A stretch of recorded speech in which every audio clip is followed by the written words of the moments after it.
BFM Business et Tech & Co présente Tech & Co, la quotidienne. François Sorel. Bonsoir à toutes et à tous, en ce mercredi 24 juin 2026.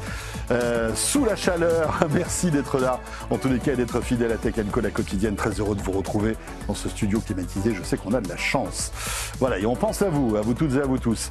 Vous le savez, on est là chaque soir, 19h30, 21h, 1h30 consacrée entièrement à la tech, qu'on décrypte et qu'on décortique pour vous, avec ce soir au sommaire de ce Tech & Co sur BFM Business.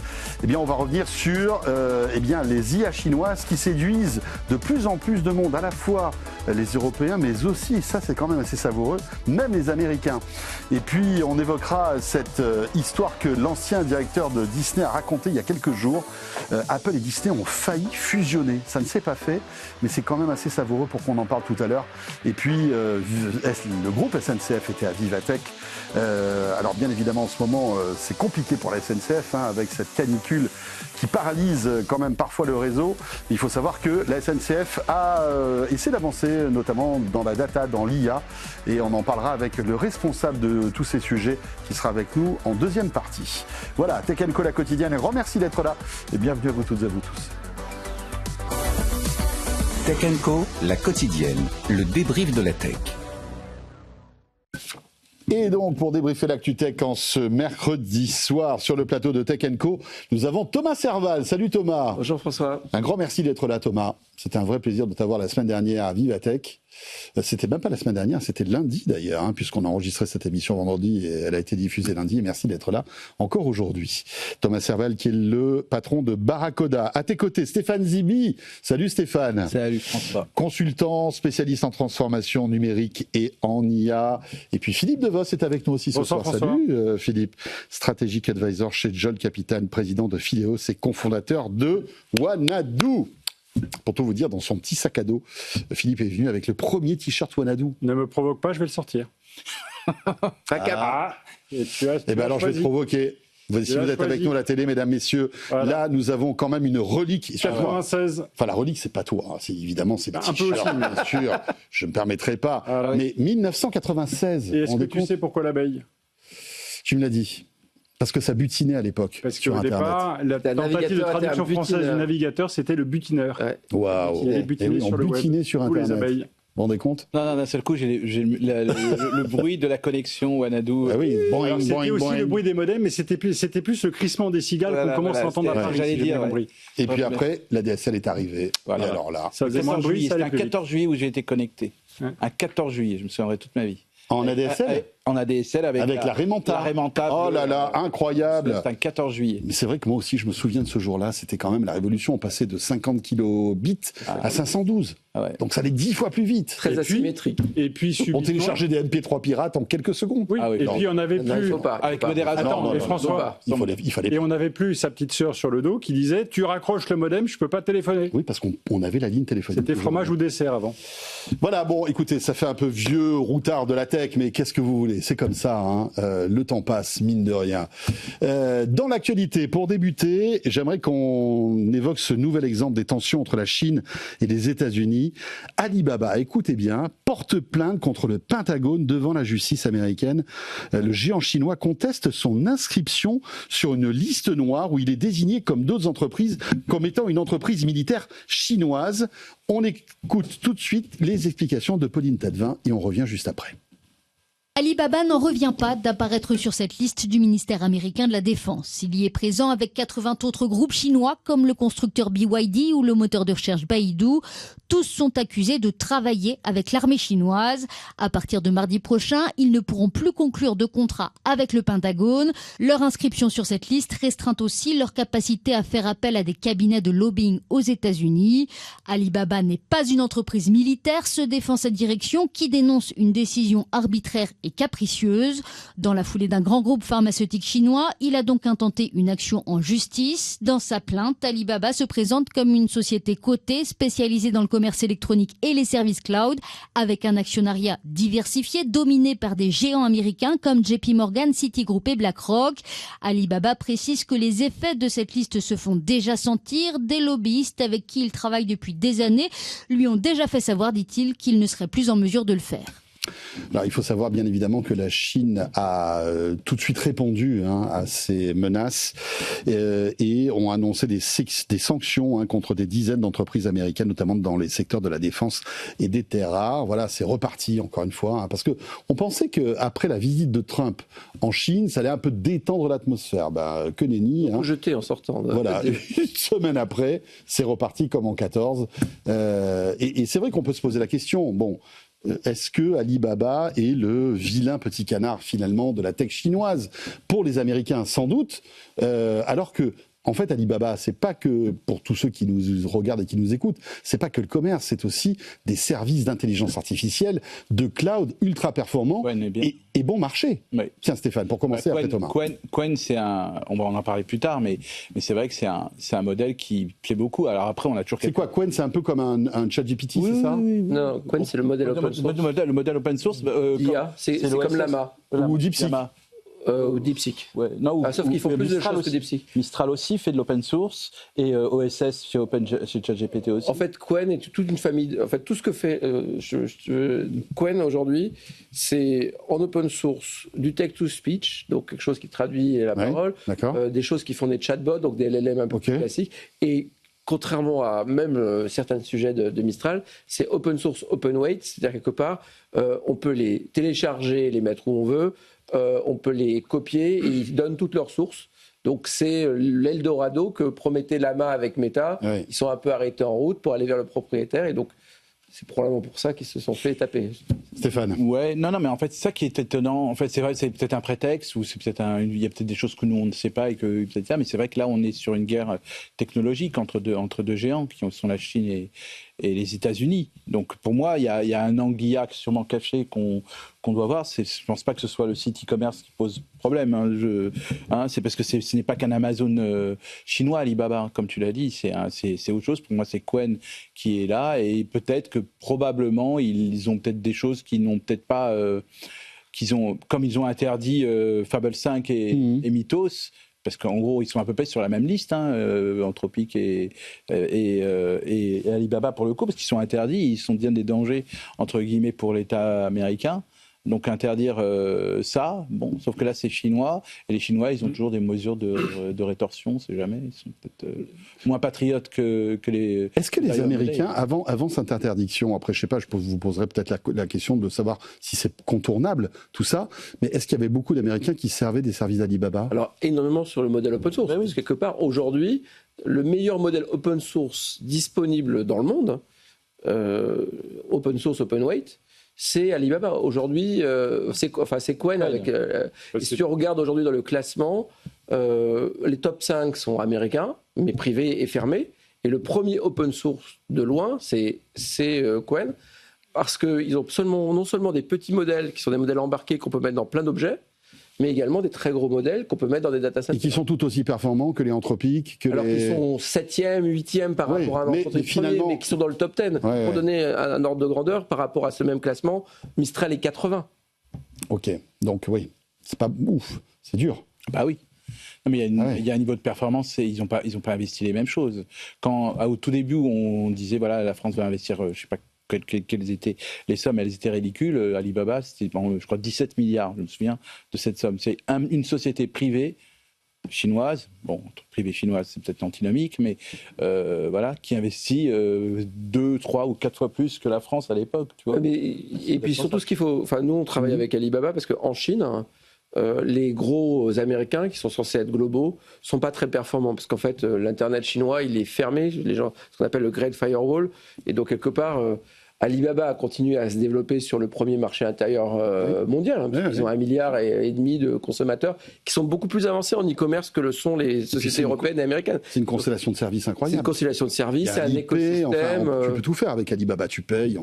Et donc aujourd'hui, c'est effectivement, si on veut le modéliser, c'est Amazon plus Stripe et PayPal, plus OpenAI, et c'est ça Alibaba. Et objectivement, pour y avoir discuté pas mal, ils sont à Hangzhou, qui est devenue la capitale de la robotique. On a oublié de parler de robotique. Derrière Alibaba, il y a tout cet écosystème de l'efficacité de la chaîne logistique et de la robotique dont on voit que c'est un sujet d'armes. Donc c'est vrai que c'est difficile de dire qu'ils ne sont pas liées au complexe militaro-industriel. Donc tu comprends quand même à moitié cette décision américaine? Non, je pense que c'est pas du tout là. Enfin, j'espère que ça va faire en sorte que les Européens se rapprochent sur certaines collaborations avec les Chinois. Je pense que les Américains ont raison de comprendre qu'ils sont une menace réelle et crédible pour la domination de leur top 5 américain. Philippe. Moi, quand j'ai vu cette info, je me suis dit plusieurs choses. La première, c'est une réponse pas technologique mais en justice auprès d'une cour bien particulière qui est une cour californienne qui est censée être moins alignée politiquement avec Washington que d'autres États des États-Unis. La deuxième chose que j'observe, c'est que Alibaba, et c'est ça qui fait le buzz et qui fait le bruit, c'est qu'Alibaba a contesté une inscription sur une liste. Inscription qui, si elle est maintenue, interdit au Pentagone de commercer avec eux, mais n'interdit pas pour l'instant à Alibaba de continuer à faire du business aux États-Unis. Ah d'accord. C'est la première chose. Moi je pensais que c'était une interdiction globale. Non, ils n'ont pas perdu quoi que ce soit. Ils sont en train de contester une inscription sur une liste. Alors, même si, sur le plan symbolique, le geste est fort. Ouais. La réplique chinoise d'interdiction d'exportation visant 10 sociétés américaines, elle est immédiate, c'est un blocage. Donc là, en termes de fermeté, il faut être assez prudent. Oui, c'est assez subtil. Après, je voudrais revenir sur ce que vous disiez tout à l'heure sur les modèles. Qwen, effectivement, et notamment sa dernière version, tourne sur des machines. Alors, il faut des machines un peu puissantes. Moi, je le fais tourner en local.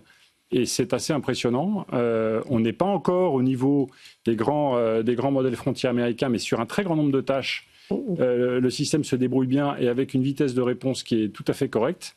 Encore une fois, il faut une assez grosse machine, hein, mais ça fonctionne. Okay. Mais surtout, je voudrais rajouter un point à ce que disait Thomas sur les classements. Il y a une autre réponse du berger à la bergère annoncée par les Chinois il y a quelques jours, qui est un autre modèle. Alors, c'est toujours des acronymes, je suis désolé pour les téléspectateurs. GLM 5.2, qui, lui, dans les premiers classements, talonne Anthropic.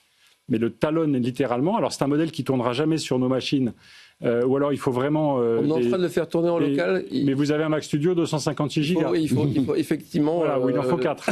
Il en faut 4. Parce que c'est un modèle avec plus de 700 milliards de paramètres. Okay. Mais ce que je veux dire, c'est que les Chinois, en mettant à disposition très régulièrement des modèles pour que tout le monde puisse les utiliser, ou bien en donnant accès à leurs modèles à 1/10, 1/20, parfois même encore plus du coût de l'accès au modèle américain, sont en train d'essayer de tenir un autre discours et de répondre. Moi, ce que je trouve intéressant, c'est le décalage entre les deux postures et la manière de répondre qui est très légèrement différente.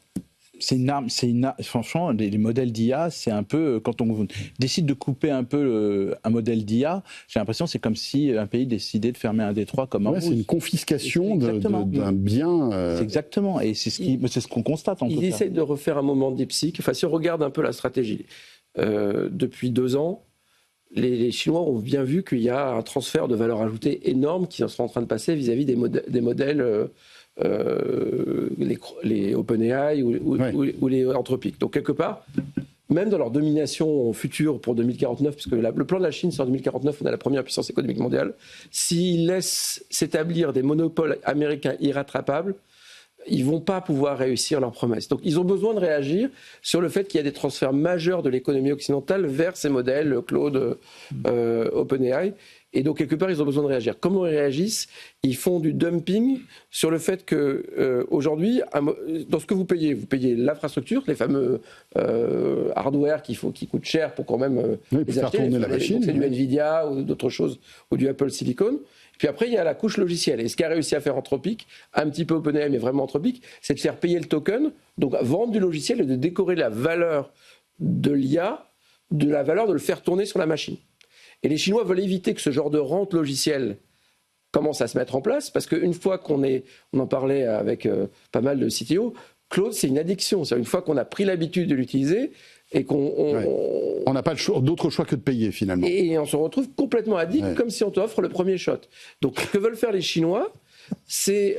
alors après, aujourd'hui, il y a encore un peu de bataille entre OpenAI et ça, mais on sent qu'on est quand même plutôt vers la fin de la guerre. Il reste 3-4 grands modèles qui sont plus ou moins fermés et payants, et que le modèle payant est en train de s'imposer par rapport au modèle gratuit. Les Chinois ont absolument besoin de casser la rente logicielle sur laquelle eux ne sont pas pertinents, n'ont pas le marketing, etc., pour peut-être demain garder la main sur la partie hardware ou commerce, puisque quelque part, une fois qu'on a des modèles de e-commerce, d'IA qui sont disponibles, c'est plus d'achats, c'est plus de transactions, c'est plus de développement de fonctionnalités. Ouais. Moi, je pense qu'il y a une lecture qui peut intéresser l'audience de Tech & Co, qui est un papier électronique qui est sorti il y a quelques jours, qui s'appelle Europe 2031.ai, tout en attaché, qui est un scénario prospectif qui reproduit le scénario américain AI2027.com, en mauvais français, désolé, et qui explique et qui montre quels sont les périls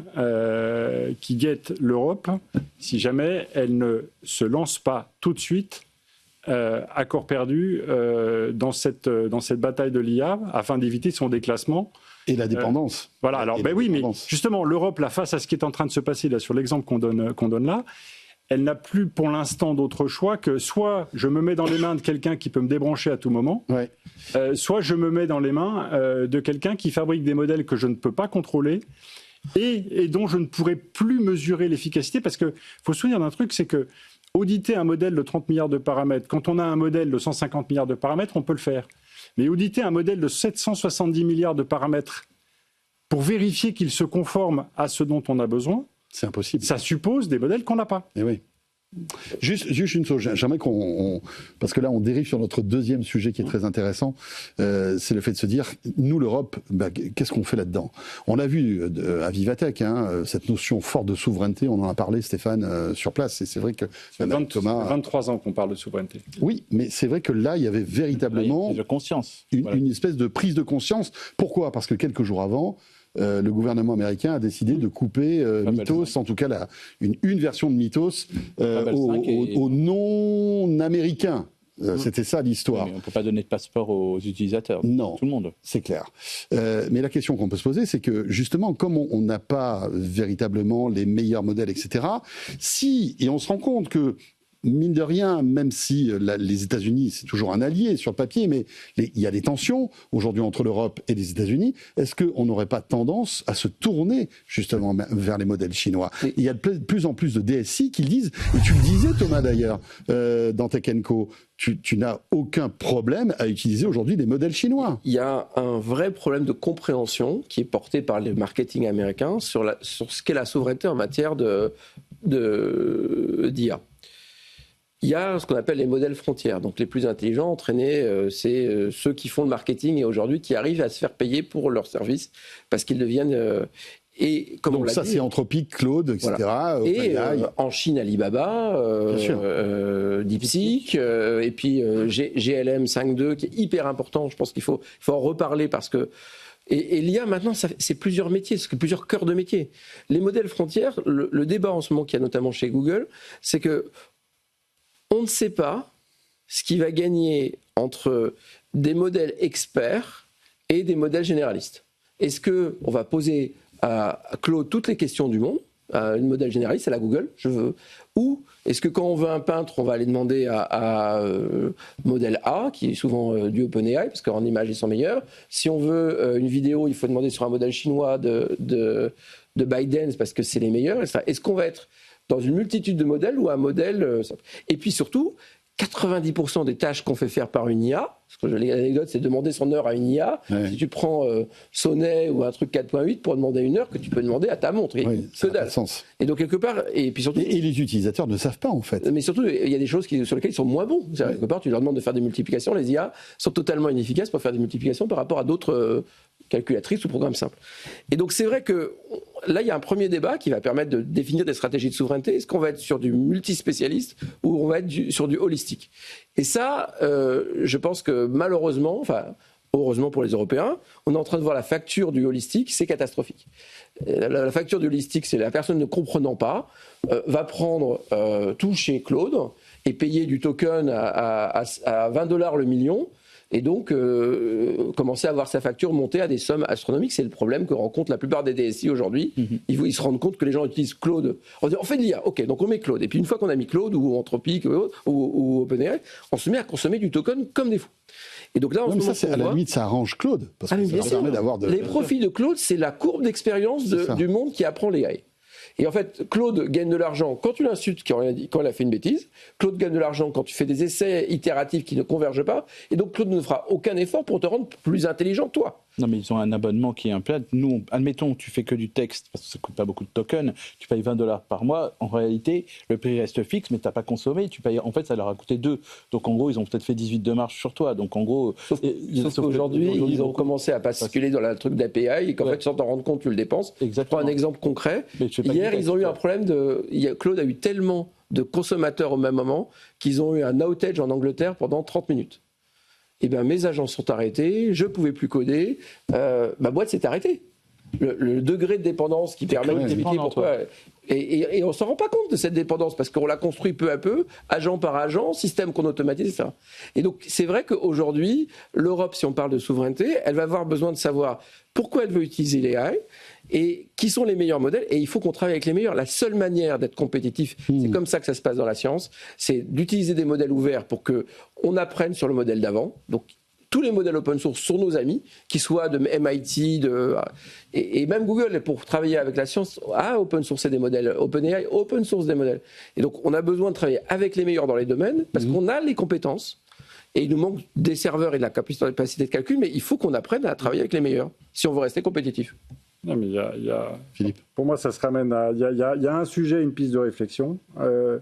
Le sujet, et c'est quand même triste qu'on l'ait découvert et affirmé il y a déjà plus d'1 an au sommet sur l'IA, alors qu'il n'était pas sur la feuille de route 3 mois avant. On a découvert que l'IA s'était convertie de l'électricité en token. Et donc, subitement, on s'est dit plug, baby plug. Mais plug, baby plug, ce n'était pas du tout une stratégie. C'était une tactique de communication admirable, remarquablement exécutée par un communicant hors pair, mais qui ne reposait sur aucune volonté industrielle. Aujourd'hui, est-ce qu'on a plugué? Et savoir-faire industriel. Aujourd'hui, on n'a rien plugué du tout. Parce que pour l'instant, avant de pluguer, il faut des permis de construire, des permis de déplacer les galinets de cendrée, il faut des permis d'un tas de trucs.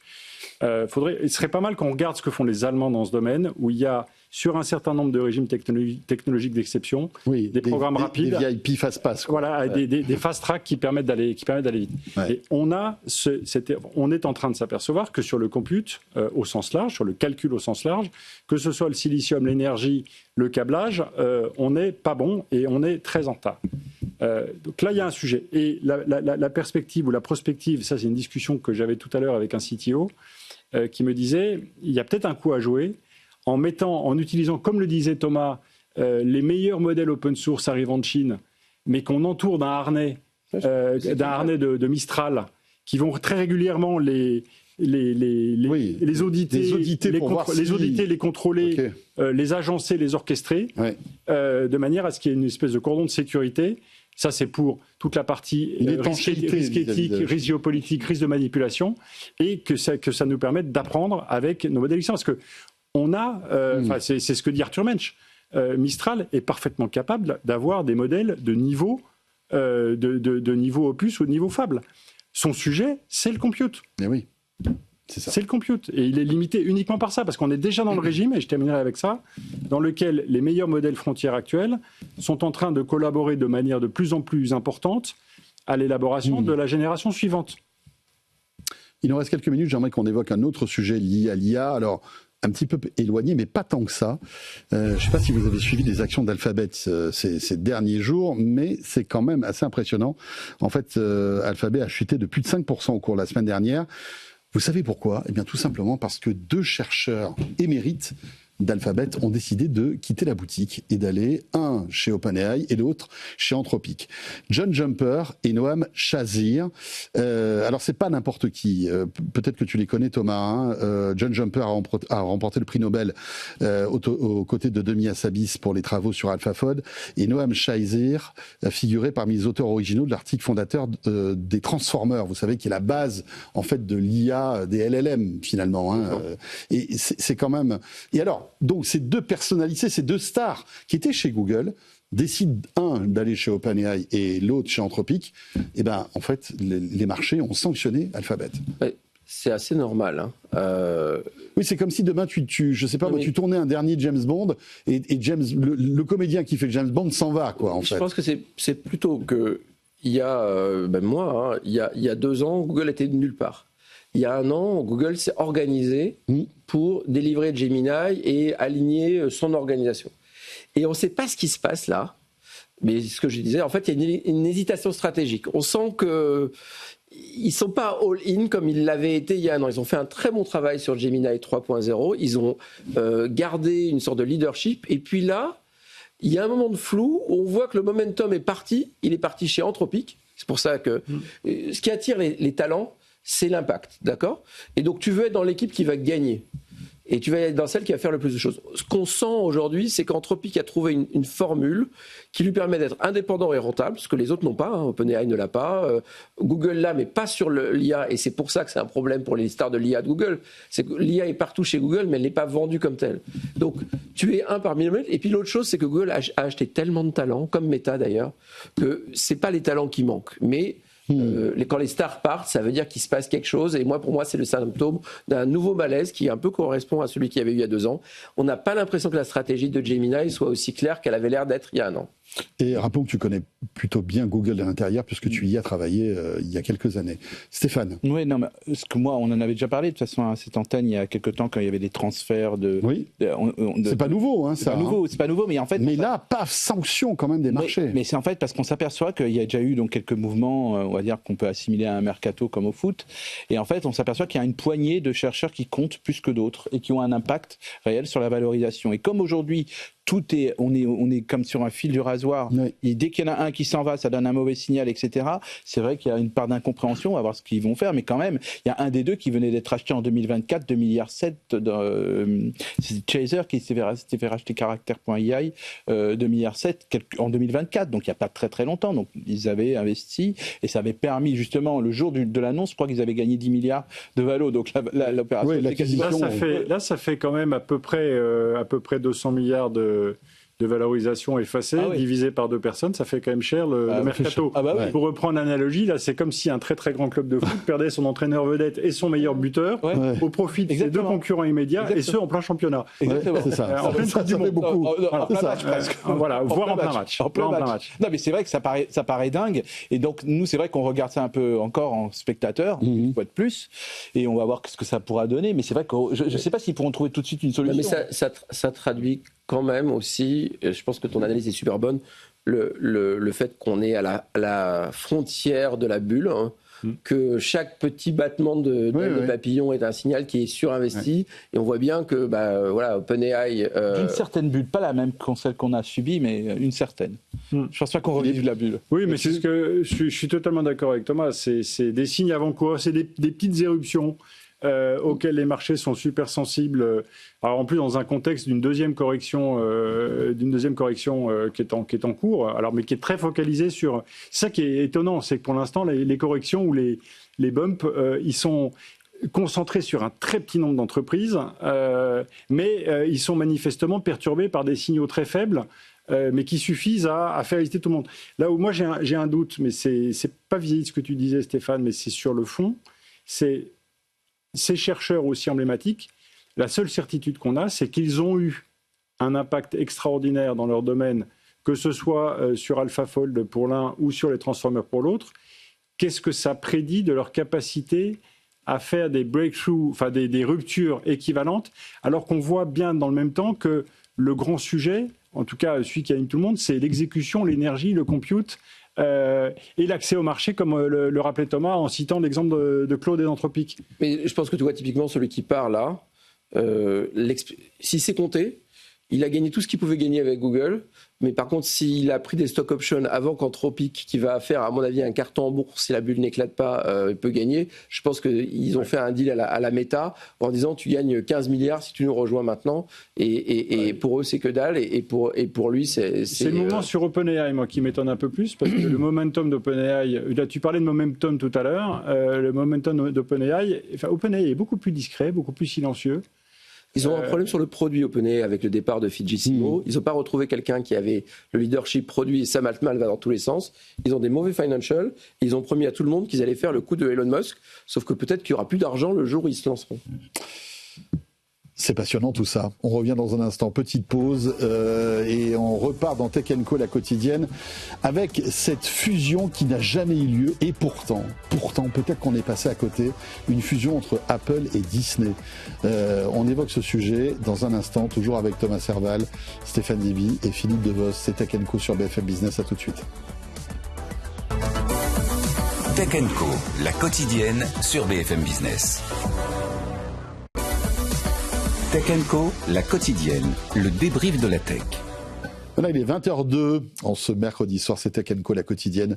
On débriefe l'actu tech, vous le savez, chaque soir, pendant une heure, de 19h30 à 20h30. Et puis ensuite, on explore plein de sujets liés à la tech. Tout à l'heure, on parlera justement d'automobile. Et évidemment, vous retrouverez Léa Benaïm pour le Tech Flash et notre rendez-vous avec la rédaction de BFM Tech. Pour commenter l'actu ce soir, Thomas Serval est avec nous, nous avons Stéphane Zibi et Philippe Devost. Avant de revenir sur cette histoire incroyable de possible fusion qui est tombée à l'eau entre Disney et Apple, j'aimerais qu'on rebondisse sur l'actualité avec cette information qui vient de tomber. Le groupe Renault vient d'annoncer la suppression de 800 ingénieurs sur 5500. Alors ce sont des départs volontaires, hein, ce ne sont pas des licenciements secs comme on dit, mais quand même 800.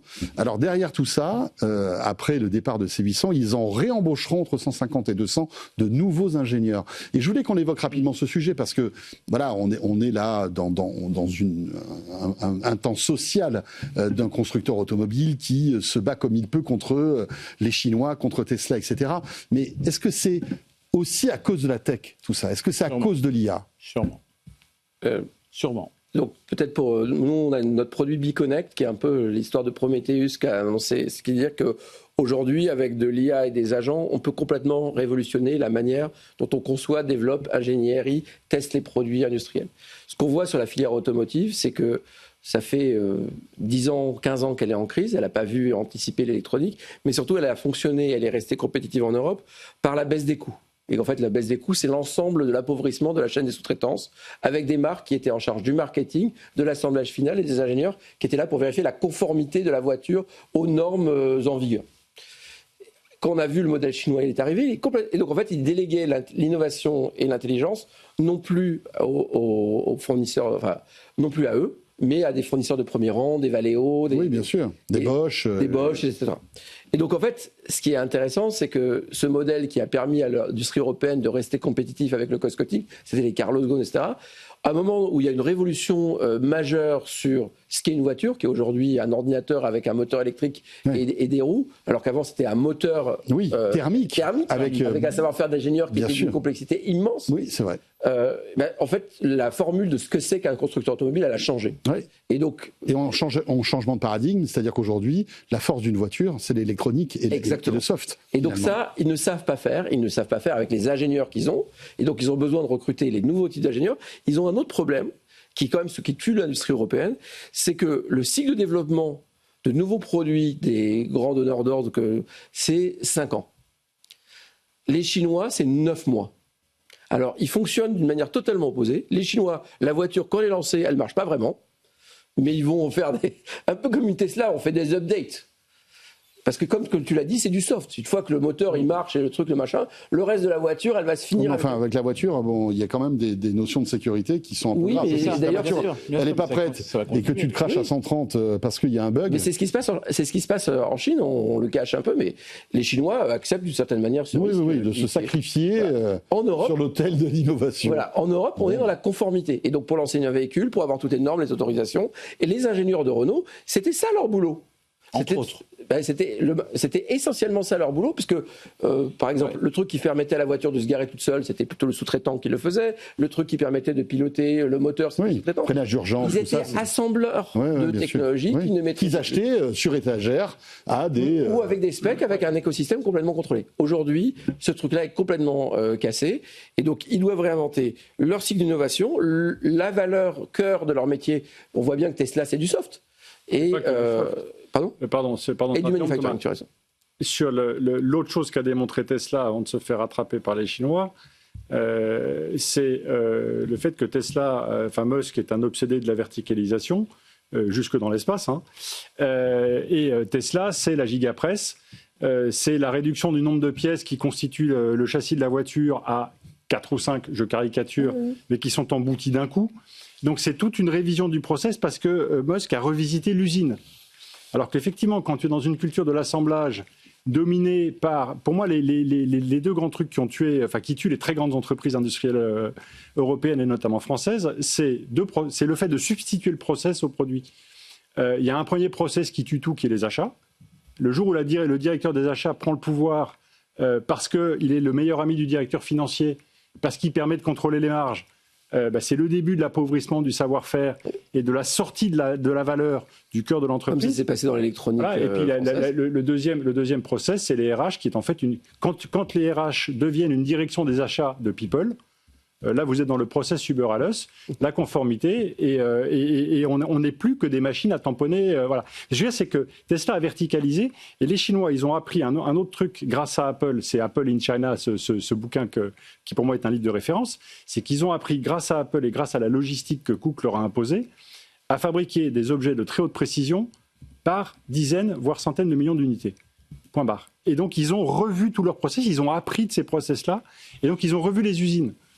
Les usines, c'est super important. Mais pour compléter ce que vous dites, en fait, il y a un truc dans le communiqué qui est intéressant, c'est réembaucher derrière 100 nouveaux ingénieurs. Ouais. A priori, entre 150 et 200. 150 à 200, pardon, excuse-moi. Ce que je veux dire, c'est que moi, la première idée, si on réembauche, a priori, ce serait peut-être potentiellement des nouveaux diplômés, peut-être venant avec un nouveau mindset, probablement venant avec un peut-être spécialisé dans l'IA. L'IA mindset, c'est qu'en gros, pour moi, je pense que toutes les grandes boîtes sont en phase d'optimisation de leur process en agentisant. Oui, mais elles ont intérêt à optimiser leur process RH, parce que Bien si évidemment. jamais ces 150 arrivent en se disant on a compris ce qu'il fallait faire, filez-nous les clés, laissez-nous faire, donnez-nous notre chance, et qu'ils rentrent dans cette culture de la conformité et du process, parce que le process interdit plein de trucs, ce qui permet d'ailleurs d'éviter à quiconque de dire « je décide que non ». C'est un courage fuyant. Mais pour moi, l'enjeu énorme pour les RH, message pour le DRH ou la DRH de Renault, préparez leur arrivée et accueillez-les correctement et laissez-les faire. Je pense que ce que tu disais sur les usines, c'était très important. Et effectivement, cette culture industrielle d'optimiser les usines, tu disais que les Chinois ont appris à fabriquer en masse, avec un immense transfert de technologie de nos ingénieurs. Hein. C'est-à-dire quelque part, ils ont optimisé nos processus. Ce qu'ils ont fait, j'ai découvert ça à Shenzhen, là c'est incroyable. En fait, les Chinois ont autorisé les fabricants de machines européennes, japonaises, chinoises, japonaises, américaines et européennes, à venir à une seule condition, qu'ils autorisent l'interopérabilité de la donnée sur la chaîne de production. Ça fait 10 ans que les Chinois ont toutes les machines qui se parlent entre elles pour améliorer leur process de production. Aujourd'hui, si tu vas sur une chaîne de production en France, on est sur des systèmes legacy qui ne se parlent pas parce qu'ils appartiennent avec des protocoles propriétaires, un Siemens, l'autre à Fujitsu, etc. Et donc, la base de données qui permet l'amélioration continue de l'usine et donc du processus de production, elle n'existe pas. Et donc, il y a 3 choses que j'ai appris à Shenzhen. La première, c'est l'interopérabilité des systèmes, qui n'existe pas et que l'Europe devrait imposer, mais c'est le b.a.-ba du système. La deuxième, c'est quand une machine tombe en panne en Chine, à Shenzhen, combien de temps tu crois qu'il faut pour qu'elle soit réparée ? 2 heures. En France, un industriel te dira que si une machine tombe en panne, il va falloir 1 mois à 2 mois pour qu'elle soit réparée. Déjà, j'appelle la direction des achats, qui 2 appelle le fournisseur et lui dit voilà.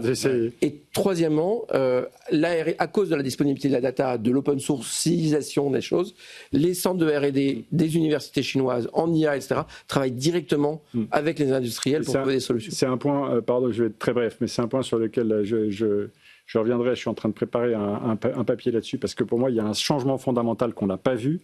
C'est ce que tu disais tout à l'heure, c'est le déploiement continu. On n'a pas compris que le futur, qu'il soit militaire, et c'est l'exemple que l'Ukraine nous donne tous les jours, ou qu'il soit civil, et c'est l'exemple de... Pour moi, le meilleur exemple, c'est Starlink. Personne n'a compris que cette constellation est en évolution permanente. Il n'y a pas de version 1 et de version 2. Elle mute à chaque lancement de satellite qui en remplace un ancien. Et nous, le seul déploiement continu qu'on sache faire, c'est... là, c'est plus stable maintenant, mais il y a 1 an, on faisait du déploiement continu de Premier ministre. Bon, ben voilà, en tout cas, on reviendra évidemment demain sur BFM Business sur cette information qui vient de tomber concernant le départ de 800 ingénieurs chez Renault. j'aimerais qu'on revienne sur une actualité et une anecdote, alors je vais dire plus sympathique, on ne sait pas, parce qu'elle ne s'est pas faite. Mais c'est Bob Iger. Bob Iger a été le patron emblématique de Disney pendant 20 ans, je crois. Et ce gars-là, évidemment, commence un petit peu à parler parce qu'il n'a plus d'engagement envers Disney. Voilà. Et les langues commencent un peu à se délier. Et il raconte que à un moment précis, Apple et Disney ont failli fusionner. Mais ça ne s'est pas fait. Alors visiblement, c'était après la mort de Steve Jobs qu'il y a eu ces discussions entre Tim Cook et toute la direction d'Apple et Disney. Et ça n'a pas abouti. Et pourtant, Bob Iger le dit, il y avait quand même des choses à faire ensemble, etc. Je voulais avoir votre avis là-dessus parce que alors, je savais que Steve Jobs était très proche de Disney puisqu'il avait lancé Pixar. Il a été le patron de Pixar. Il en a fait un succès incroyable. Les premiers Disney Pixar ont été un succès ça le relance de dingue. Disney d'ailleurs. Ça a été une forme de les dessins animés qui devenaient un petit peu vieux jeu. D'un seul coup, ils ont pris un coup de plus qu'un coup de jeune et ça a été après leur marque de fabrique. Et bien donc, sûr. Cette petite lampe qu'on voyait dans le début de chaque générique était devenue une marque de fabrique. On attendait que chaque année, parce qu'il y en avait un chaque année quand même. On attendait le court-métrage qui allait avant, qui était le luxe que se permettait J'allais en parler, merci Philippe, mais c'est vrai que le court-métrage parfois était bien meilleur que ce qu'on avait après. D'ailleurs, ça baisse un peu Pixar. Je trouve qu'on en parle un peu moins. C'est moins aussi. Il y a moins d'attentes qu'à la grande époque, en fait. On attendait Pixar. T'as Toy Story 5 qui vient de sortir. Voilà. Bon, alors oui, bien sûr, ça rappelle. C'est une franchise. C'est la Madeleine de Proust, Toy Story. Mais finalement, le 5, voilà. L'histoire entre. Je pense que. Moi, ce que j'ai appris dans la Silicon Valley, mais c'est comme dans la vraie vie, c'est ces relations entre les gens. Disney, d'une certaine manière, a sauvé Steve Jobs et Steve Jobs a sauvé Disney. Oui. Et ça s'est passé dans ce temps-là. C'est-à-dire qu'en fait, Pixar avait pas d'argent, Steve Jobs a été foutu dehors d'Apple dans la première démission. C'est vrai. Et il a trouvé un investissement en rencontrant les fondateurs de Pixar. Et c'est une rencontre un peu à la Musk qui rencontre les fondateurs de SpaceX. La combinaison du savoir-faire et de la vista technologique avec la créativité et la qualité des technologies de Pixar a fait, et l'argent de Steve Jobs, faut quand même dire, il leur a donné de l'argent qu'il n'y en avait pas, ça a permis à Pixar de renaître ou de survivre. Donc ça, c'était l'attachement de Steve Jobs à Pixar. Puis après, Pixar a été racheté par Disney, et donc Steve Jobs est rentré au board de Disney, il est rentré comme un des plus gros actionnaires, parce que Pixar a été très bien acheté par Disney, et donc il a été un des plus gros actionnaires de Disney. Donc quelque part, et puis après il a repris le contrôle d'Apple, c'est un peu en même temps, et ce qui est intéressant, c'est que c'est le succès d'iTunes, c'est une machine de distribution, et ce que cherchent les médias comme les Disney, surtout au moment où on était à la phase digitale, où ils sentaient qu'ils perdaient la main, c'était de trouver des distributeurs. Donc en fait, il y avait une intégration verticale qui était très intéressante. Inversement, pour connaître bien les gens d'iTunes, ils payaient des sommes hallucinantes à Disney, qui vendaient des trucs qui coûtaient pas si cher à produire, et ils vendaient le téléchargement de tel film $10, alors que donc on parlait d'intégration verticale dans l'industrie chinoise. Il y a eu ce sentiment, à cause des relations personnelles, également entre Disney, il faut aller voir que Steve Jobs n'avait pas beaucoup d'amis, parce qu'il disait que tous les autres étaient des cons, et donc quelque part il était fâché avec Schmidt, enfin ils étaient quand même fâchés beaucoup dans la Silicon Valley, la relation Disney-Apple, et puis il y avait un partage des valeurs. Il faut rappeler que family friendly, user interface, jamais avoir des choses qui sont dans la guerre, on protège les enfants, on protège les familles, ça c'est dans les valeurs d'Apple. Les mêmes valeurs, on va dire. C'était quand même, on avait le plus grand fabricant, pas le plus grand, parce que bon, en taille il y en a bien mais plus gros, mais on avait un grand fabricant de hardware et le plus grand catalogue de contenu du monde. Là on aurait eu quelque chose quand même qui aurait zigouillé Netflix et tous les autres. Pas permis à Netflix d'émerger. Oui, bien sûr, je pense, t'as raison. Oui. Mais c'est ça qui est difficile, c'est qu'en gros, c'est vrai que si what if, comme on dit, ça aurait été quelque chose, qu'est-ce que ça aurait fait je sais pas, moi, toi, tu sembles dubitatif sur l'association. Mais... D'abord, je pense que Iger veut se faire mousser parce qu'il a besoin de se faire mousser. Et quand on invoque feu Steve Jobs, on se fait toujours mousser. Donc je vais pas le faire ce soir.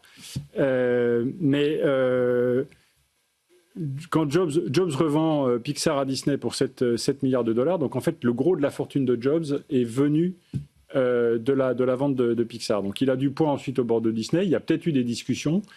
Moi je pense que ça se serait pas fait.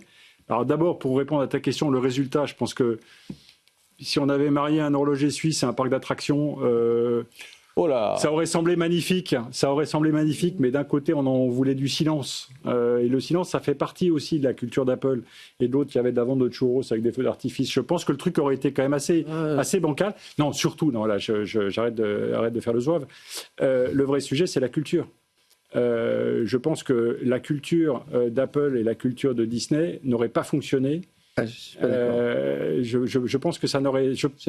En tous les cas, juste une chose, tout ça s'est arrêté assez brutalement en 2019 parce que Bob Iger siégeait au conseil d'administration d'Apple. Il a siégé pendant 8 ans.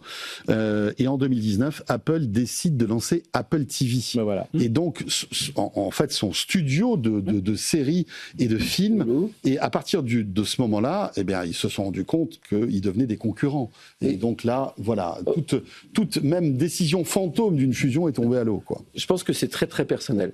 Iger et Jobs s'étaient sauvés mutuellement. Et donc quelque part, si Steve Jobs avait survécu, ce deal était faisable parce que c'est Steve Jobs qui l'aurait décidé. Il avait envie de le faire, il se serait fait. Il n'aurait pas eu envie de le faire. C'est ce que dit Bob Iger. Il dit si Steve Jobs était encore vivant, il pense que cette fusion aurait pu se faire. C'est une pique pour Tim Cook. Oui. Inversement, Tim Cook après c'est la vie. Bon, Tim Cook était obsédé par les opérations. Et il faut voir que Steve Jobs, quand on voyait les débuts d'iTunes, moi j'ai participé un peu au début d'iTunes, il était obsédé par le contenu, Steve Jobs. Il avait parlé de culture. C'est pas la culture de Tim Cook, mais c'était la culture de l'Apple que rêvait. Il faut voir qu'au départ, c'était vraiment du marketing, ce que Disney fait très bien.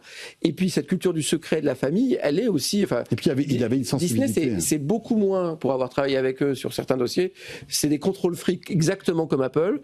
Ils contrôlent tout, ils mettent, ils contrôlent leur communication, etc. Donc les parcs d'attractions chez Disney, c'est une activité marginale de leur activité. Et donc moi je pense que c'est juste que ils avaient cette affectio societatis tous les deux. Tim Cook a décidé qu'il n'en avait pas besoin parce que le contenu n'était pas si important que ça. Ce qui comptait, c'était le design et l'expérience opérationnelle. Et donc, ça ne s'est pas fait. Et en plus, non, mais Apple n'était pas un grand habitué de faire ce type spectaculaire. Non. C'est Beats, le truc le plus gros, c'est 3 milliards. Ouais, et encore, c'est un peu clinquant parce qu'il y avait beaucoup de chanteurs, etc. qui tournaient. Et puis, ça a été quand même le début de tout l'aspect musical d'Apple, puisqu'ils ont créé après Apple Music, ils ont fait perdurer la marque Beats, audio, etc. etc. On reste dans l'univers Apple, si vous voulez bien, avec le futur CEO, qui s'appelle John Ternus, qu'on va sans doute découvrir de manière plus prononcée à la rentrée prochaine lors de la keynote d'Apple qui annoncera les nouveaux iPhones. Mais ce qui est intéressant, c'est que petit à petit, on commence à découvrir un peu ce personnage qui est là depuis très longtemps chez Apple. Vous savez que 2001, donc ça fait 25 ans. C'est pas très longtemps pour Apple.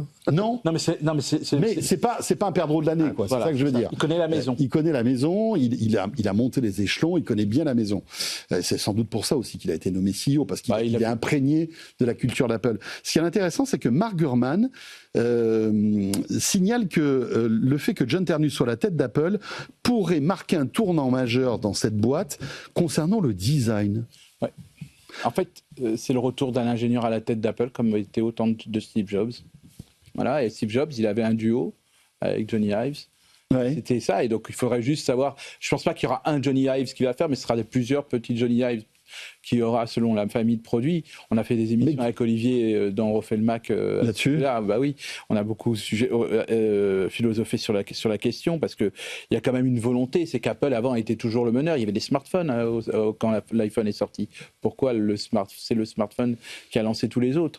En fait, c'est un lanceur d'expérience Apple, et c'est ça qu'il faudrait qu'on reprenne un peu, parce que là, il s'est passé quand même quelque chose.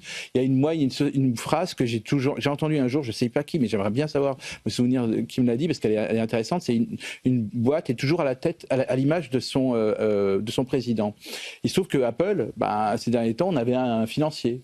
Et donc, qu'est-ce qu'on a pu observer ces dernières années? Une augmentation faramineuse de la valorisation en milliers. Milliards de milliards de dollars. Tous ces zéros, je m'y perds. En milliers de milliards de dollars. Voilà, exactement. Merci Philippe. Merci. Et donc, en gros, c'est vrai que c'est toujours à l'image. Et c'est vrai que là, en gros, quand on a un patron comme ça qui vient du produit, qui vient de 2001, qui a connu toutes les nouvelles évolutions, donc de l'iPad, AirPod, iPhone, les derniers Mac, toutes ces évolutions, c'est quelqu'un qui a pu voir un peu tout ce qui s'est passé. Mais après, je trouve que ça veut tout dire et rien dire, parce que c'est quoi le design? C'est quoi? C'est le design, l'ergonomie du soft, des softs, iOS, de macOS. Est-ce que ça va être des produits dont le design va être repensé? L'expérience. Grosso modo, je sors de 24 heures il y avait une journée pour les développeurs et les designers d'Apple hier, donc je viens de passer 24 heures dans la matrice Apple. Donc, grosso modo, Apple veille au niveau de sa plateforme logicielle à mettre le design et l'expérience de son client au cœur. Et ce qui a été un peu perdu ces dernières années quand même, parce que iOS est complexifié. Elle n'a été pas perdue, elle a été itérative. Elle s'est améliorée de petits trucs. Personne n'a osé, dont Tim Cook, rompre avec tout ce que Steve Jobs... Mais il a mis du temps. Souvenez-vous, le premier iPhone, la première interface, elle était ce qu'ils appelaient skeuomorphique. Ouais. C'est-à-dire que le carnet de notes, l'application notes ressemblait à un notepad. Toutes les applications ressemblaient à l'objet physique qu'elles incarnaient. Et ça a été démonté très doucement, avec beaucoup de respect pour la legacy de Jobs. Ça a été démonté. Je ne sais pas si vous vous souvenez, l'appli YouTube, c'était une vieille télé en 4 tiers cathodique. Ah oui, exactement. Qui a donné un emoji maintenant. C'est l'emoji. Ça peut être intéressant pour les spectateurs. Ce qu'ils sont en train de faire, c'est déjà de fournir des outils logiciels pour unifier ce qu'ils appellent liquid glass, unifier toute l'expérience cross-platform. Aujourd'hui, on avait encore un peu de mal avec l'iPhone, l'iPad, le macOS. Et il ne faut pas oublier qu'il connaît bien le hardware, John Ternus. Ils ont un asset extraordinaire avec la puce Apple Silicon, qui est loin d'avoir porté tous ses fruits, etc. Donc, il a beaucoup de cartes en main. Est-ce qu'il osera créer un produit radicalement nouveau? On le dit. Il pourrait abandonner des produits qui sont moyens. On pourrait le dire. C'est quoi les produits moyens? Le Vision Pro.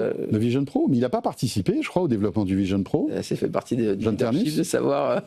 Non, mais sincèrement, après voilà, il y a des décisions, il va marquer un peu le coup, mais c'est vrai que d'une certaine manière, il y a un retard. On va pas appeler ça un retard. Il y a un non-départ, on va dire ça comme ça, sur l'IA grand public de la part d'Apple, parce qu'ils considéraient qu'ils n'avaient peut-être pas besoin d'être un OpenAI ou un Anthropic, mais là pour le coup, là si on doit aller sur cela, c'est que on a quand même quelqu'un qui arrive et qui a un petit peu, peut-être qui est un héritier peut-être de ce que pourrait faire Steve Jobs aujourd'hui en 2026, parce que c'est un peu ça aussi ce qu'on veut.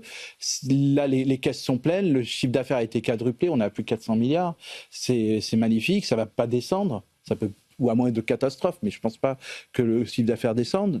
Là, maintenant, il faut améliorer et devenir complètement incontournable pour en rendre l'expérience encore plus belle.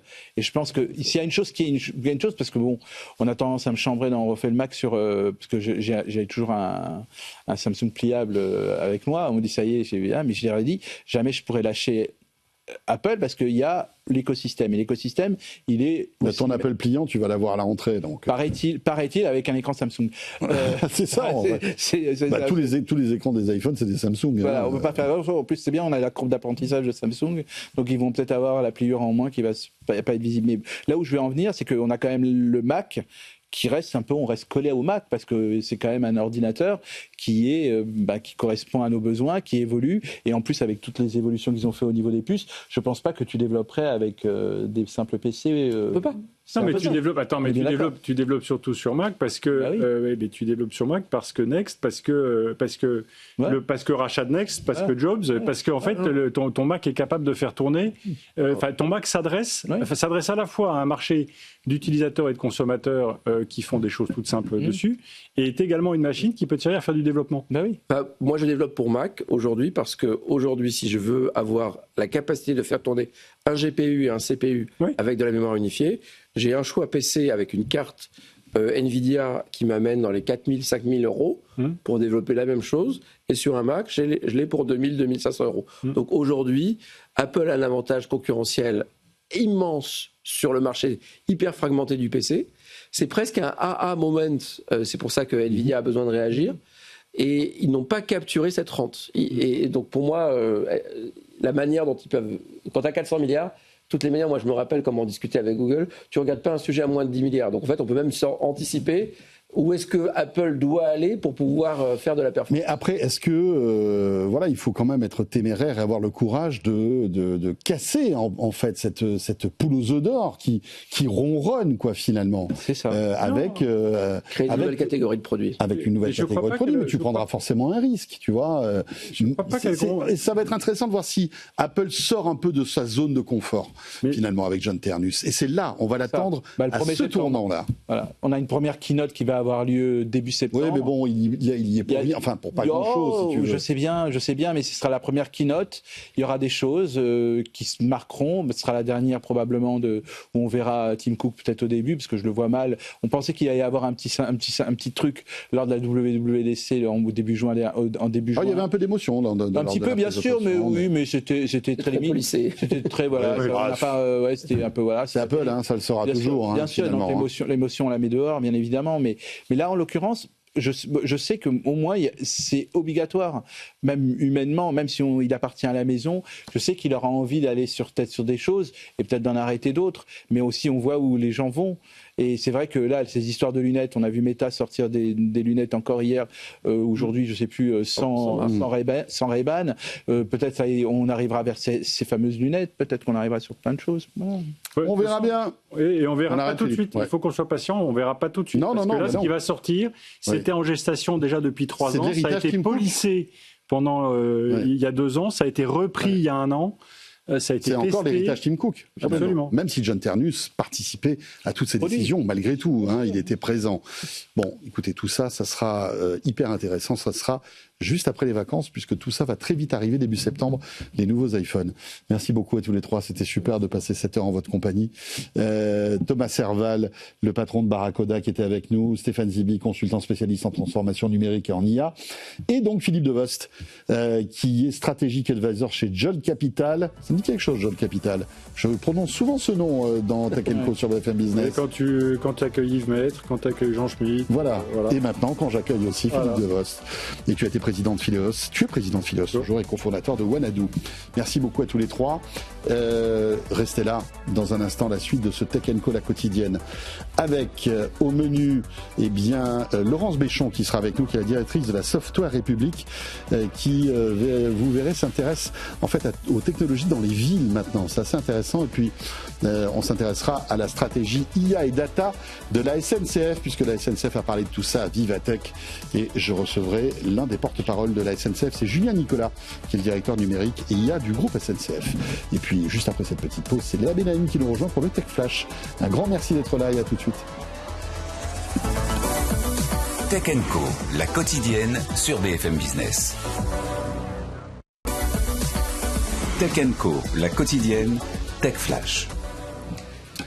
Il est 20h32, c'est BFM Business, c'est Tech & Co, la quotidienne, et il est temps maintenant de retrouver un condensé de l'actu tech de ce jour. C'est le Tech Flash, et c'est avec Léa Benaïm. Bonsoir Léa. Bonsoir François et bonsoir à tous. Et à la une, OpenAI a dévoilé sa première puce d'IA maison, baptisée Jalapeno.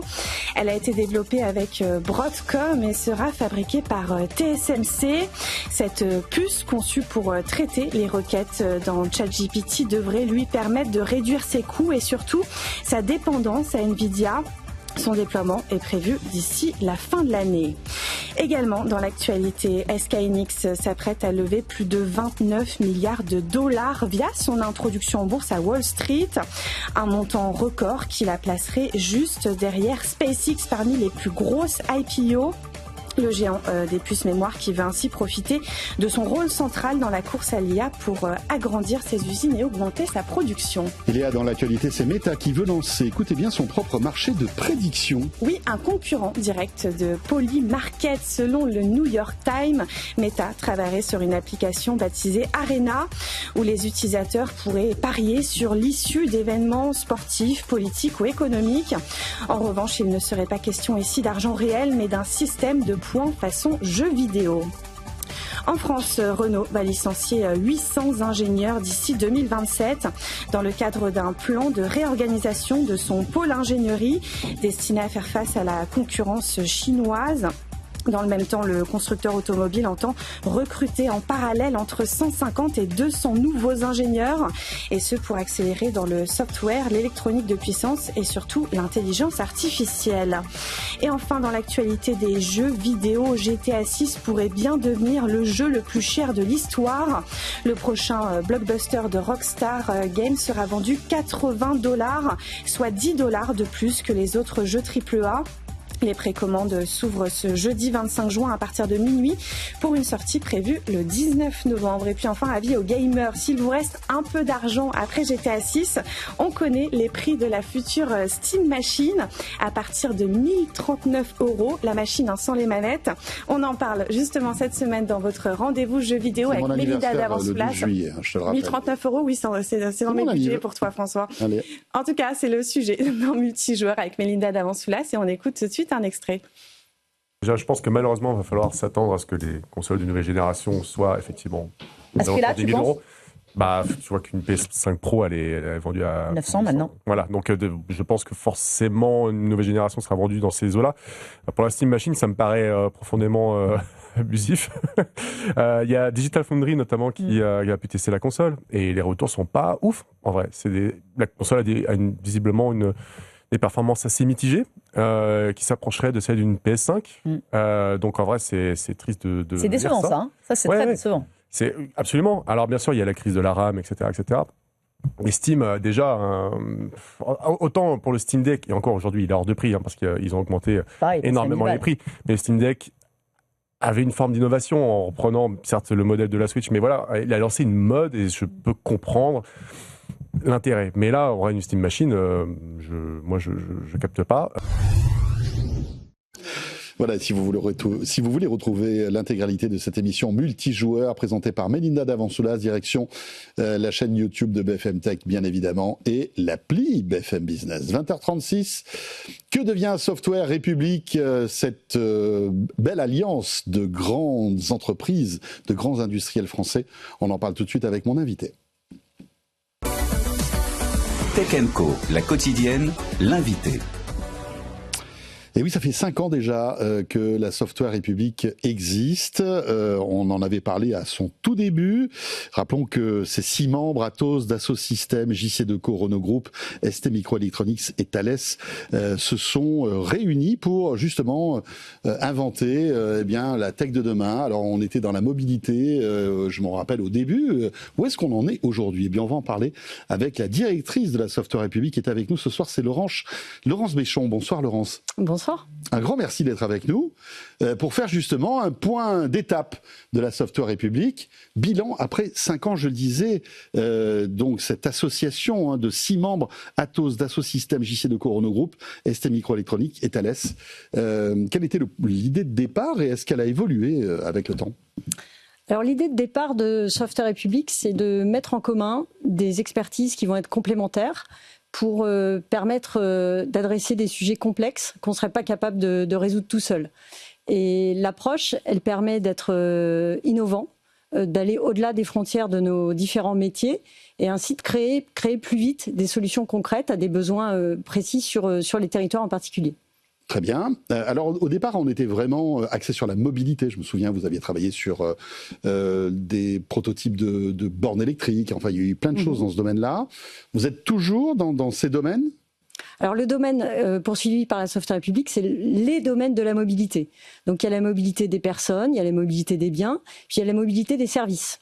Et dans ce cadre-là, on a travaillé effectivement en 2023 sur une borne de recharge bidirectionnelle, donc très innovante, connectée et puis fabriquée en France. Où est-ce qu'on en est? Elle est en commercialisation, tout se passe bien. Mais est-ce que la promesse est tenue? C'est-à-dire que l'idée c'était de pouvoir avec cette borne récupérer l'énergie que j'avais dans ma voiture pour pouvoir l'intégrer dans le réseau de la maison, je crois. Oui. C'est ça, pour avoir une énorme pile à disposition. Et on n'entend pas trop parler. Oui, l'objectif, c'est bien de mettre les véhicules électriques à contribution de l'équilibre des réseaux. Idée géniale, cela dit. Donc, idée géniale qui suit son déploiement. Depuis, en 2024, on a lancé un projet qu'on a appelé You First. Donc, le concept, c'est des mobilités qui se rapprochent des besoins. Donc là, qu'on a décliné sur une application qui aide à lutter contre les déserts médicaux. Donc, on a finalement finalement, dans un véhicule master, on a pu intégrer des technologies médicales, on a connecté l'ensemble, et le projet qui a été présenté sous forme de concept en 2024, il est aujourd'hui industrialisé, commercialisé et sera sur les routes du nord de la France dans quelques semaines. Donc on pourra vous en dire plus quand on sera en mesure de communiquer dessus. Donc l'idée, c'est bien d'apporter des solutions nouvelles à plusieurs et de les amener jusque sur le marché pour rencontrer ces besoins et résoudre des problématiques que tout seul dans un métier, on ne serait pas capable d'assumer. Et là, j'ai l'impression que vous attaquez au secteur des smart cities, qui est évidemment toujours, on va dire, d'actualité, puisque vous avez annoncé il y a quelques jours de cela Clever Insight, qui est une solution de territorial intelligence qui aide les collectivités à mieux piloter leur territoire grâce à des capteurs, du mobilier urbain, des véhicules, des données, même satellitaires, même avec l'IA, je crois. Est-ce que vous pouvez nous expliquer à quoi ça sert et pourquoi vous adressez justement aux collectivités locales? Alors l'idée derrière Clever Insight, qui est l'innovation que Software République a révélée la semaine dernière à Vivatech, l'objectif c'est de finalement contribuer avec les collectivités locales et avec les directions des services techniques qui œuvrent aujourd'hui dans nos villes, finalement de les aider, de les doter de moyens pour tout simplement améliorer notre qualité de vie. Donc concrètement, comment ça fonctionne? L'objectif, c'est vraiment de donner finalement la mesure de différents signaux que nous envoie le territoire aujourd'hui. Donc le territoire, on le fait parler en quelque sorte. Donc on a un système de captation des signaux, des données. Donc la captation, elle est en provenance de sources multiples. Il y a des sources satellitaires que vous mentionnez. Il y a les remontées citoyennes qui sont aujourd'hui déployés dans certaines villes. Via des applis, des choses Exactement, comme ça. Qui permettent aux citoyens d'être acteurs aussi de sa ville. On a des capteurs fixes qui peuvent être installés sur des mobiliers urbains connectés. Ça fait des lampadaires, des choses exactement. comme ça. Et là, la nouveauté, c'est qu'on vient ajouter une composante mobile sur cette captation en intégrant sur un véhicule un module de captation évolutif, donc avec des capteurs de bruit, des capteurs de qualité de l'air, des capteurs d'hygrométrie, des capteurs de température, surtout en ce moment. De température, des caméras qui vont pouvoir aussi nous aider à comprendre ou à visualiser l'évolution sur les voiries. Est-ce qu'il y a des dégradations? Est-ce qu'il y a des dépôts sauvages? Donc là, une captation qu'on rend mobile.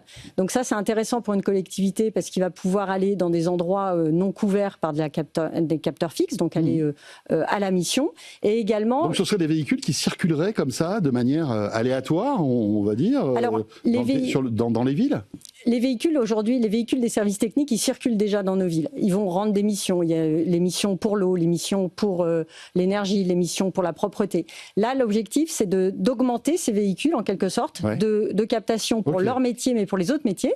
Donc, il y a de la captation et il y a de l'analyse aussi d'IA embarquée en temps réel pour pouvoir jauger s'il y a une non-conformité par rapport à ce qu'on devrait trouver sur la voirie ou une dégradation sur lesquelles le service technique sera alerté et pourra agir plus rapidement et choisir ses priorités finalement dans les zones à réparer ou les zones où intervenir. Donc ce seront toujours des véhicules pilotés par, on va dire, les employés de cette ville. C'est-à-dire qu'on ne peut pas imaginer avoir cette technologie dans une voiture Renault ou d'une autre marque pour qu'on puisse partager en fait lors de notre trajet ce que la voiture voit finalement.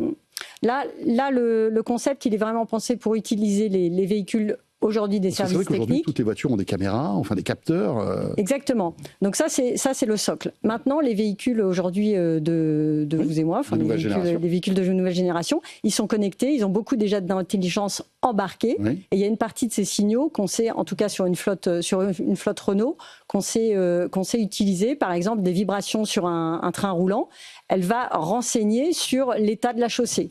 Et donc, va pouvoir, en ayant un certain nombre de points de mesure, indiquer qu'une zone est dégradée. Et donc, il va falloir s'en préoccuper pour aller intervenir et réparer peut-être cette zone en priorité. Alors, l'actualité nous rattrape. On vit une canicule inédite et ça me fait penser à ce que vous faites finalement, parce qu'on peut très bien imaginer avoir des capteurs de température, d'humidité, des choses comme ça, pour avoir peut-être des zones où il fait plus chaud, ou des zones justement où il y a plus de fraîcheur, essayer de comprendre pourquoi. Enfin, l'actualité nous rattrape. avec ce type d'initiative que vous lancez? Oui, c'est préoccupant l'actualité. Et ce projet, il peut aussi amener à une partie de solution, pas tout bien évidemment, mais avec tous les signaux qu'on arrive à capter, avec des outils de simulation, de jumeaux numériques, on arrive à prévoir, essayer de prévoir ce qui se passerait si la Seine monte, si les températures augmentent, pour pouvoir mettre en place des plans d'urbanisme différents, pour aller transformer un îlot de chaleur en finalement une zone un petit peu plus fraîche, pour pouvoir prédire finalement en cas de dégradation qu'est-ce qu'il faudrait faire en termes de moyens côté ville pour en tout cas pour éviter une dégradation de la qualité de vie. Ouais, on peut imaginer que si des voitures passent par exemple sur un parcours particulier et qu'on se rend compte que dans cette rue, il y a peut-être 3 degrés de moins, on pourrait peut-être essayer de comprendre pourquoi. Est-ce que c'est parce qu'il y a tels arbres qui procurent peut-être plus d'ombre ou plus d'oxygène? Enfin, il y a plein de choses comme ça qui peuvent être imaginées finalement. Oui, exactement. Et la technologie le permet aujourd'hui. C'est ça qui est assez génial. Alors vous en êtes où aujourd'hui? Vous commercialisez ce package de capteurs à des municipalités? Comment ça fonctionne en fait? Alors aujourd'hui, comme les éditions précédentes, c'est un peu un point, c'est un temps zéro, même si on a travaillé le projet ces 9 derniers mois pour arriver à cette solution, qu'on a travaillé aussi avec des partenaires sachants. Donc des agglomérations, en particulier Paris-Saclay et Lens-Liévin, avec qui on a travaillé étroitement, avec un acteur comme Veolia, leader des services environnementaux, et puis des acteurs de référence comme Atno Sud et Bourri-Parif. Et à partir de là, maintenant, on a composé une solution qui va savoir s'adapter aux besoins de chaque territoire. Et là, on va rentrer en phase de première mise en expérimentation. Donc c'est vraiment ce qui va arriver sur le deuxième semestre. Vous êtes satisfait de cette association, de ce regroupement on va dire, de talents industriels? Je le disais, je le répète, vous êtes 6, c'est un peu les 6 mousquetaires de la tech. En plus, il y a Atos, donc ça tombe plutôt bien. Dassault Systèmes, JC Deco, Renault Group, ST Micro, Electronics et Thales. Vous êtes satisfait de ce qui se passe avec, évidemment, tout ce que vous êtes en train de mettre en exergue? Ah oui, on est très content finalement de cette première phase de 5 ans. Oui. C'est beaucoup et à la fois c'est très peu, surtout dans un monde de l'innovation. On a appris à travailler ensemble. Maintenant, on va d'autant plus vite quand une idée ou quand un besoin nous arrive pour mettre en commun finalement les bonnes technologies, les bons canaux de distribution. On a un écosystème qui est ouvert, donc on travaille les 6, mais pas exclusivement. Ça veut dire qu'on travaille très volontiers avec des startups. Depuis le départ, on a embarqué à peu près 35 startups sur nos projets. On travaille également avec des centres d'innovation, avec les autorités publiques, puisqu'elles sont plutôt clientes et prescriptrices sur un certain nombre de solutions. D'accord. Aujourd'hui, le portefeuille, on a une trentaine de projets, 10 qui sont déjà en stade d'industrialisation. Le taux de transformation, quelque chose qu'on regarde souvent en innovation, il est plutôt bon. On est plutôt aux alentours de 40%. Ça veut dire qu'il y a 60% des choses qu'on arrête en cours de route, mais ça c'est normal et c'est bien, c'est plutôt sain d'avoir un taux pas trop élevé. Donc on a beaucoup d'idées sur la suite et tout ça pour une mobilité plus sûre, plus pérenne et plus intelligente. Laurence Béchon, avant d'être patronne de Software République, vous avez évolué chez Renault. Vous avez été, entre autres, la patronne de Mobileye, je crois bien. L'actualité vient de tomber. Vous l'avez sans doute suivi, Renault qui se sépare de 800 ingénieurs, c'est quand même beaucoup, sur 5500, même si je crois qu'il va en avoir 150 ou 200 qui vont être réembauchés, enfin de nouveaux ingénieurs. Aujourd'hui, Renault est dans une situation compliqué parce que effectivement la manière dont on fabrique des voitures, c'est plus comme avant. On voit la montée en puissance des Chinois, de Tesla aussi, qui considèrent une voiture comme finalement un smartphone sur roue. C'est compliqué cette transition pour Renault, à votre avis? Alors Renault a annoncé son plan Future Ready il y a quelques mois par notre PDG. Et là, cette actu vient de tomber là. Aujourd'hui, moi, je suis venu avec grand plaisir vous partager ce que Renault fait activement avec ses partenaires dans le cadre de la Software République. Je ne vais pas commenter les ajustements d'organisation qui sont annoncés dernièrement. Eh bien voilà, on aura tenté. En tout cas, merci beaucoup, Laurence Béchon, directrice donc de la Software République. Et tout de suite, direction la rédaction de BFM Tech, comme chaque soir. Tech & Co, la quotidienne, la chronique BFM Tech. Sylvain Trinel est avec nous. Bonsoir Sylvain. Bonsoir. Et après la Steam Machine hier, on s'intéresse de nouveau aux jeux vidéo, car on adore ça. Et oui, évidemment. Surtout toi, je le sais. Avec un secteur qui est en train de vivre une véritable crise existentielle. Et oui, parce que si vous lisez régulièrement BFM Tech, la nouvelle ne vous aura sans doute pas échappé. Le secteur du jeu vidéo va mal, très mal même. Ouais.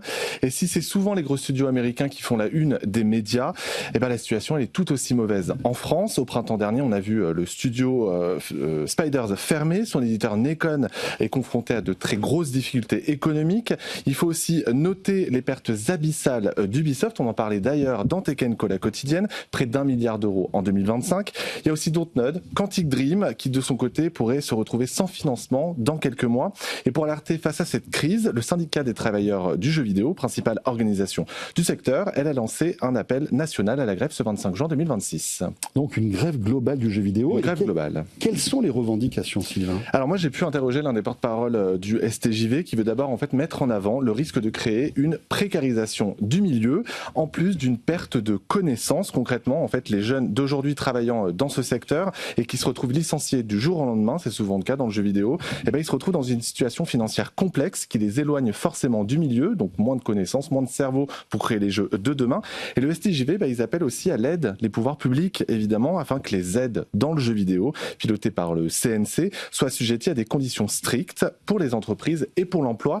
Et pour les travailleurs du jeu vidéo, il y a même urgence afin de rendre leurs actions visibles. La grève était donc inévitable. Rendez-vous demain devant Quantic Dream. Voilà, compliqué, hein, très compliqué. Ce secteur du jeu vidéo actuellement qui voilà, ne voit pas le bout du tunnel. Exactement. Merci beaucoup Sylvain Trinel. Si vous voulez en savoir plus, j'imagine BFM Tech. Évidemment. Sur ce sujet. Et Tech & Co la quotidienne. Et Tech & Co la quotidienne, forcément. 20h50, la SNCF était à Vivatech il y a quelques jours, annonçait pas mal d'innovations. On les découvre tout de suite avec mon invité. Tech & Co, la quotidienne, l'invité. Julien Nicolas est notre invité ce soir. Bonsoir Julien Nicolas. Bonsoir. Vous êtes le directeur numérique et IA du groupe SNCF et directeur de SNCF Solutions. Vous étiez à Vivatech, je le disais, comme chaque année d'ailleurs. Absolument, depuis 10 ans.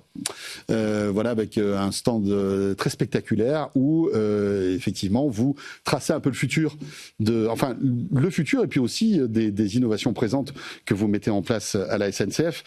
Alors ça tombe mal parce que effectivement en ce moment, voilà, avec la canicule, la SNCF, on se dit on va parler d'innovation, est-ce qu'il ne faudrait pas évoquer le fait que voilà, ils n'arrivent pas à nous transporter d'un point A à un point B, mais je voulais quand même vous poser la question, finalement, est-ce que l'innovation ne va pas servir à ça aussi, bien sûr, à réparer tout ce qu'on vit actuellement avec ces températures qui explosent, ces canicules qui n'en finissent pas de durer et qui impactent justement tous les transports en commun aujourd'hui. Si, bien sûr, la technologie va aussi nous aider. Ces infrastructures SNCF, elles ont été construites à une époque où il n'y avait pas ces températures en France. Tout le monde voit bien aujourd'hui qu'elles sont exceptionnelles.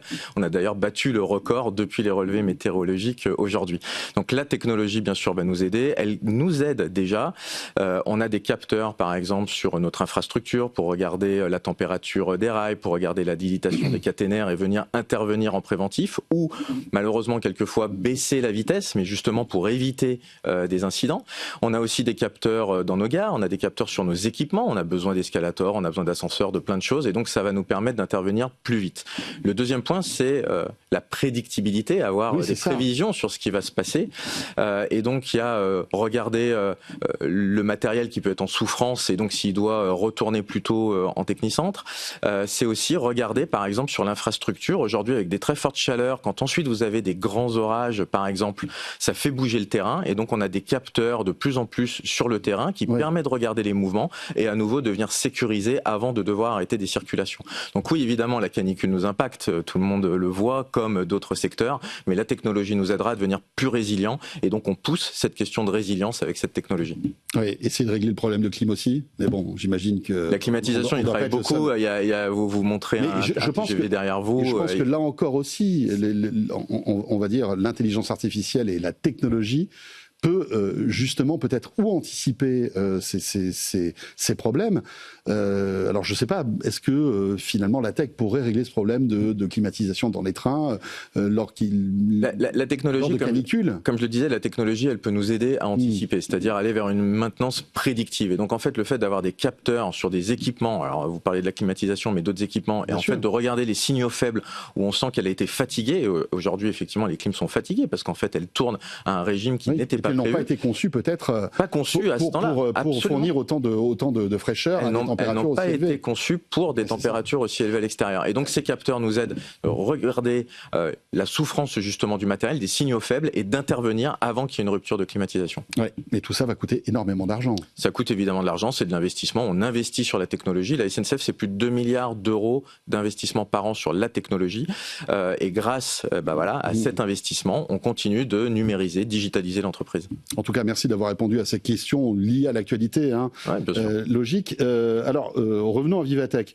Vous avez annoncé pas mal de choses. Alors, il y a des plateforme de cartographie ferroviaire. Vous avez signé aussi un accord inédit entre le groupe SNCF et le CEA. Expliquez-nous un petit peu ce que vous avez annoncé à Vivatech. On a annoncé beaucoup de choses, effectivement. On était sous une thématique Data in Action pour montrer comment aujourd'hui la million de data qui est produit tous les jours, les millions de données qui sont produites tous les jours par nos trains, par nos collaborateurs, servent justement à la fin ces mêmes collaborateurs, nos clients, l'autorité organisatrice, les parcours clients. Vous avez cité la cartographie. Ça nous sert à améliorer des parcours clients, à proposer des itinéraires, à proposer des services aussi pour faire des choix, les autorités organisatrices, d'avoir finalement des cartographies avec des points d'intérêt, des réseaux de mobilité et trouver des nouveaux services à proposer. C'est aussi toutes ces données, on vient d'en parler avec la canicule, la partie industrielle, comment on va vers la maintenance prédictive.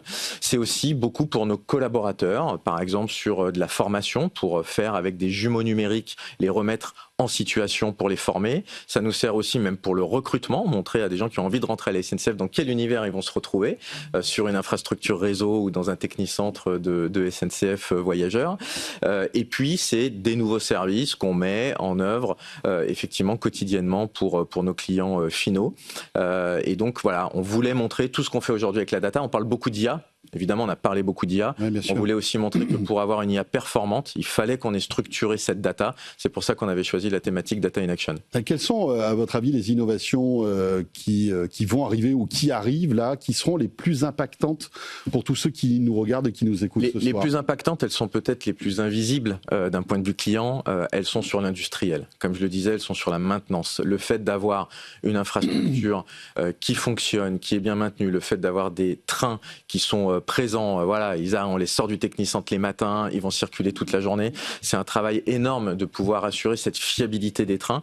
Et ça, vraiment, l'IA nous aide à améliorer cette fiabilité, donc améliorer la régularité. Alors, c'est un travail, comme je disais, caché. Ça peut prédire les pannes, c'est quoi l'idée? Bien sûr, ça peut prédire les pannes. C'est que, comme je le disais, on va regarder des signaux faibles. On va regarder, par exemple, je prends un exemple très concret, comme ça tout le monde l'aura bien en tête. On peut regarder les ouvertures des portes. Une ouverture de porte, vous savez que ça prend quelques secondes. À partir du moment où vous commencez à dériver de ces quelques secondes, elle a une faiblesse et il faut aller la vérifier avant qu'elle tombe en panne. Parce qu'une porte qui marche pas, c'est un train qui part pas. C'est tout bête. Et ça va nous aider beaucoup. Plusieurs minutes de retard, voire dizaines de minutes, parce que évidemment, ça a un impact sur tout le train. Et donc aujourd'hui, on va avoir des nouveaux TGV, TGVM, qui arrivent à partir du mois de septembre. Ces nouveaux TGV sont captés de capteurs nativement. Ils emmagasinent la data, ils arrivent en technicentre, on déverse la data, on traite et on sait sur quoi on doit intervenir. Et comme ça, on peut assurer le meilleur service possible le lendemain. Donc c'est des trains qui ont été complètement repensés en termes de capteurs, c'est ça? Ça a été repensé en termes de capteurs, absolument, sur les données qu'on avait besoin de capter justement pendant les trajets pour qu'ensuite les techniciens en centre de maintenance puissent s'appuyer dessus. C'est aussi des capteurs sur la consommation pour limiter les consommations d'énergie. Et effectivement, dès la conception, ça a été pris en compte. Est-ce que justement, ces épisodes de canicule ont été pensés dans ces nouveaux TGV ou pas? Alors, dans les nouveaux TGV et aujourd'hui dans nos nouveaux projets, on prend en compte le dérèglement et le changement climatique. Il fait plus chaud aujourd'hui qu'il y a 15 ans. De fait, c'est évidemment des paramètres qu'on commence à prendre en compte sur nos matériels. Est-ce qu'on peut s'inspirer, par exemple, des innovations technologiques qu'il y a dans d'autres pays qui sont peut-être plus au sud sud et qui vivent déjà ces températures plus élevées. Il y a une espèce de vigie quand même de ce qui se passe. Alors bien sûr, la SNCF reste de toute façon une entreprise très ouverte. Le groupe SNCF fait une vigie. On regarde ce qui se passe aux États-Unis, on regarde ce qui se passe en Chine, on regarde ce qui se passe au Moyen-Orient. Il faut rester les yeux ouverts dans la technologie pour capter les innovations et savoir les transférer chez nous. Donc ça, c'est sûr, on a les yeux ouverts. Il y a des pays effectivement qui ont l'habitude d'être soumis aujourd'hui à des plus fortes températures. La SNCF d'ailleurs a participé quelquefois à ces projets de lancer des trains dans ces pays-là. Et donc évidemment, on s'inspire de l'expérience des autres pour améliorer la résilience, comme je le disais, au changement climatique qu'on est en train d'observer chez nous. Juste un mot encore sur les drones, parce que je pense que c'est quand même assez intéressant. On voit qu'il y a de plus en plus de boîtes qui, justement, proposent de la maintenance par drone, notamment EDF, qui fait appel à des, on va dire, des spécialistes dans ce domaine-là. Chez vous, ça a du sens aussi ? Alors, ça a complètement du sens. On l'a développé d'ailleurs très fortement. On utilise des drones et on utilise aussi des dirigeables bas carbone. Je pourrais y revenir. Sur les drones, on a même créé une filiale qui s'appelle Altametris. Et donc, on a des opérateurs de drones qui nous permettent de surveiller le réseau, de regarder la végétation, d'inspecter les caténaires sur des dizaines de kilomètres. Donc chez nous, c'est déjà en production, déjà depuis plusieurs années, et aujourd'hui, c'est une brique essentielle de la surveillance. Ce ne sont pas des drones autonomes, c'est-à-dire qu'ils sont pilotés par Non, ils sont pilotés. Ils sont pilotés par des collaborateurs, par des agents SNCF. Et on a aussi, on s'appuie, je le cite parce qu'on aime bien mettre en avant nos startups, on s'appuie sur une startup qui s'appelle Highlight pour les dirigeables bas carbone. Elle travaille aussi pour d'autres sociétés. Et grâce à ces dirigeables, c'est bas carbone, ça fait pas de bruit, ça effraie pas la faune. On surveille aussi l'infrastructure sur des centaines de kilomètres et c'est ce qu'on a pu montrer à Vivatech. Eh bien voilà quelques-unes des innovations qui arrivent ou qui vont arriver à la SNCF et qui étaient présentées à Vivatech. Merci beaucoup Julien Nicolas, directeur numérique et IA du groupe SNCF, et vous êtes aussi directeur de SNCF Solutions pour terminer ce Tech & Co ce soir. Merci beaucoup.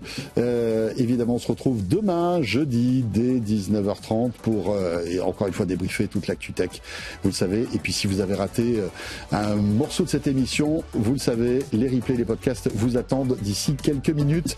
Je vous retrouve demain donc dès 19h30. Belle soirée, à demain. Tech & Co, la quotidienne sur BFM Business.